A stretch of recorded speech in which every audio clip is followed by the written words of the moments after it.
People who follow your podcast, I'm sure, remember Mr. X from the developing Greenbelt scandal.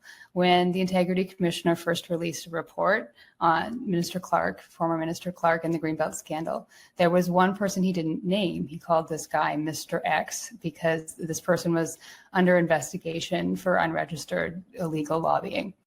So in that report, everybody who spoke to the Integrity Commissioner, their interviews got summarized into this like public report that was everything the Integrity knew about the Greenbelt issue at the time.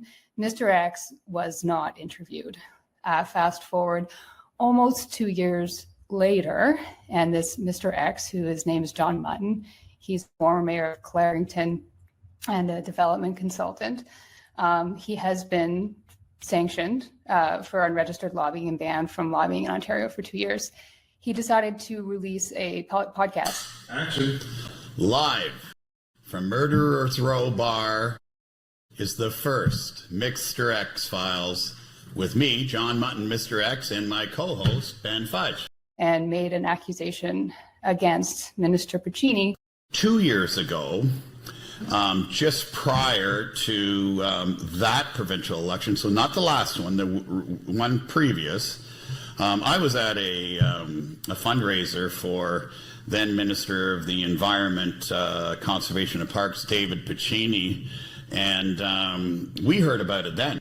Saying that it was Minister Piccini who had tipped him off about the Greenbelt, that the Greenbelt would be open, and that had happened at a fundraiser that took place prior to the 2022 election.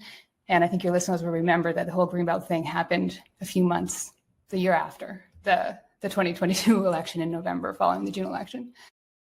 And so what happened from there is I asked John Mutton, Mr. X, to prove it. It's an allegation like that. You need something to back it up.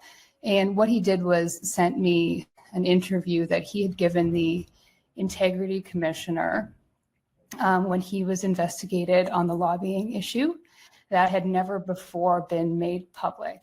There are some complicated legal reasons for this. When the Integrity Commissioner investigates a lobbyist, they're not actually allowed to say they're investigating a lobbyist. That's why he was named Mr. X in the first place by the Integrity Commissioner, because the Integrity Commissioner isn't allowed to say anything about it. So that this transcript has been there for nearly 2 years. John Mutton hadn't gone public like this with this allegation until recently. Unless you had asked the question, it sounds to me like this interview never would have come to light. That's what I think is kind of interesting about it. It had been there, this interview. It was the Integrity Commissioner. It had been there for almost 2 years, but nobody had access to it. It was with the Integrity Commissioner, and it was with John Mutton until he decided to go public about this. Nobody knew.